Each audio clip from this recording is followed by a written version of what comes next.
Hello दोस्तों, welcome to the my channel Divyanshi Singh. तो दोस्तों, आज मैं आपके लिए एक कहानी लेकर आई हूँ जिसका नाम है रहस्यमयी दरवाज़ा। तो मैं आपके सामने एक कहानी पेश करने चाहती हूँ। चल रही हूँ अपनी कहानी की तरफ। रहस्यों से जुड़ी हुई दुनिया में कहानी पढ़ना दिलचस्प लगता है, लेकिन कुछ रहस्य ऐसे भी होते हैं जो होते तो काल्पनिक है, लेकिन वास्तविकता बनते देर नहीं लगती। रहस्यमयी दरवाज़ा एक ऐसी ही ज़बरदस्त कहानी है जो आपको रोमांचक एहसास कराएगी। एक छोटा सा गांव था। उसी गांव में कार्तिक नाम का एक लड़का रहता था। उसे पढ़ाई में कोई दिलचस्पी नहीं थी। वह ज़्यादातर जंगल में पेड़ पौधों के बारे में जानकारी जुटाने का इच्छुक था। इसके लिए वह कई घंटों जंगल अकेले ही निकल जाया करता था। उसके पिताजी को उसका जंगल घूमना पसंद नहीं था। वह उसे आवारा लड़का समझते थे। वह चाहते थे कि कार्तिक कुछ काम ढूंढ ले ताकि कुछ पैसे कमाने लगे, लेकिन उसे कहीं नौकरी नहीं मिलती। इसीलिए वह उसे मजबूरी में अपनी ही किराने की दुकान में काम करने को कहते हैं। कार्तिक को दुकान में काम करने में कोई रुचि नहीं थी, लेकिन अपने पिताजी का दिल रखने के लिए उन्हीं के साथ दुकान में बैठने लगता है। कार्तिक को पतंग उड़ाने में मज़ा आता था, लेकिन वह खाली समय में अपने घर के पीछे पहाड़ी मैदान में पतंग उड़ाया करता था। कार्तिक की ज़िंदगी का कोई लक्ष्य नहीं था, इसीलिए वह अपने काम में लापरवाही करता रहता था। कार्तिक के पिताजी जानते थे कि किराने की दुकान का काम कार्तिक के बस की बात नहीं है, लेकिन उन्हें लग रहा था कि शायद वह काम सीख जाएगा। एक दिन कार्तिक दुकान में बैठा होता है। उसी समय एक ग्राहक आकर कार्तिक से छुट्टे पैसे मांगता है और कार्तिक बिना नोट चेक किए उसे खुला पैसे दे देता है और उसका नकली नोट अपने पास रख लेता है। और जब कार्तिक के पिताजी दुकान पर आते हैं तो वह नकली नोट उनके हाथ लग जाता है, और जब उन्हें सारी बात पता चलती है तो वह गुस्से से कार्तिक को दुकान से निकाल देते हैं और कहते हैं, तुम दोबारा दुकान पर मत बैठना। कार्तिक को अपने पापा की बात बुरी नहीं लगती। दरअसल उसे दुकान में बैठना बिल्कुल पसंद नहीं था। वह चाहता था कि उसके पापा उसे दुकान में ना बुलाएं।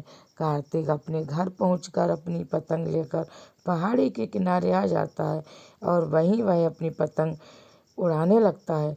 पतंग उड़ाते वक्त हवाएं तेज हो जाती हैं। कार्तिक की पतंग आसमान में लहराने लगती। जल्दी से अपनी पतंग नीचे उतारने की कोशिश करता है और उसी कोशिश में पतंग का धागा टूट जाता है।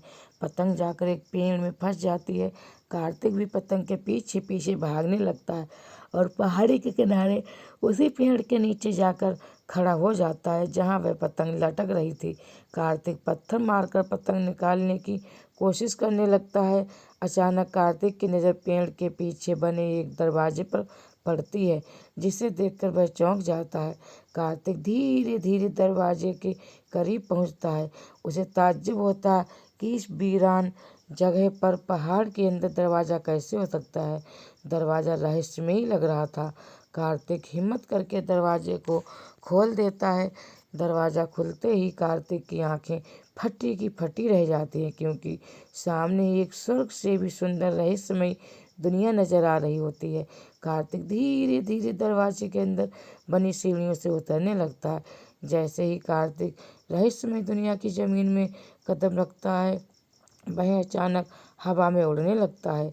बड़ी मुश्किल से वह आसमान में अपने आप को संतुलित कर लेता है। कार्तिक चारों तरफ नज़र घुमाकर देखता है। उसे कई जानवर, पेड़ पौधे और इंसान हवा में उड़ते नजर आ रहे होते हैं, और तो और बड़े बड़े घर हवा में उड़ रहे होते हैं जिनमें सोलर पैनल लगाए गए थे। सूरज की सहायता से चार्ज करके घरों में विद्युत प्रदान की जा रही थी। कार्तिक ऐसी नायाब तकनीक का नमूना देखकर हैरत में पड़ जाता है। दरअसल ये दुनिया पृथ्वी से बिल्कुल उल्टी थी। जो चीज़ आसमान में उड़ने वाली थी, केवल वह ज़मीन पर चल सकती थी, क्योंकि यहाँ गुरुत्वाकर्षण बल की कमी थी, जिस वजह से ज़मीन पर चलने के लिए पंखों की आवश्यकता होती थी। इसीलिए केवल पक्षी और उड़ने वाले कीड़े मकोड़े ही जमीन पर चल सकते थे। कार्तिक को यह नज़ारा अद्भुत लग रहा था। कार्तिक को इस रहस्यमय दुनिया के लोग अचंभे की तरह देख रहे थे। तभी कुछ लोग आकर कार्तिक से उसके बारे में पूछते हैं। कार्तिक बड़ी मुश्किल से अपने आप को हवा में संतुलित कर पा रहा था। उसने इतना अद्भुत नज़ारा देखा था कि उसके मुंह से शब्द निकल रहे थे। कुछ देर तक बिना बोले ही कार्तिक हवा में उड़ता रहा। इस दुनिया के स्नान कार्तिक को देखने के लिए चारों तरफ घूमने लगते हैं। कार्तिक के कपड़े और उनके कपड़े बिल्कुल अलग थे।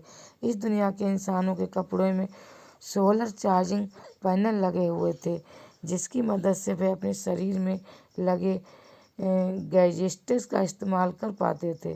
सभी के पास एक से बढ़कर एक आधुनिक यंत्र मौजूद थे, जो पृथ्वी की तुलना में कहीं ज़्यादा आधुनिक थे।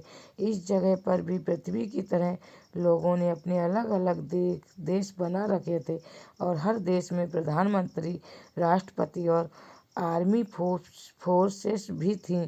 कार्तिक इस दुनिया में अजनबी था, जिसकी वजह से लोग उसे संदिग्ध व्यक्ति समझ रहे थे और इसी कारण उसे गिरफ्तार कर लिया जाता है। कार्तिक बहुत विनती करता है कि मैंने कुछ नहीं किया, मुझे गिरफ्तार क्यों कर रहे हो, लेकिन उसकी बात किसी को समझ में नहीं आती। यहाँ के लोगों की भाषा शैली बिल्कुल अलग थी। ज़्यादातर लोग कम शब्दों में ही बात किया करते थे। कार्तिक को गिरफ्तार करके पूछताछ करने के लिए पुलिस थाने लाया जाता है। कार्तिक लोगों को अपनी बात समझा पाने में असमर्थ था, क्योंकि उसकी भाषा किसी को समझ में नहीं आ रही थी। कार्तिक की बात को समझने के लिए लैंग्वेज डिकोडर टेक्नोलॉजी का इस्तेमाल किया जाता है। लैंग्वेज ट्रांसलेटर की मदद से उन्हें कार्तिक के बारे में बहुत हद तक जानकारी मिल जाती है और वे समझ जाते हैं कि कार्तिक कोई ऐसा व्यक्ति नहीं जिससे हमारी दुनिया को नुकसान पहुंचेगा, बल्कि ये पृथ्वी ग्रह से भटक कर हमारी दुनिया में प्रवेश हो गया है। इस दुनिया के लोग कार्तिक को अपना मेहमान समझने लगते हैं। कार्तिक के खाने पीने के लिए शाही व्यंजनों की तैयारी की जाती है। कार्तिक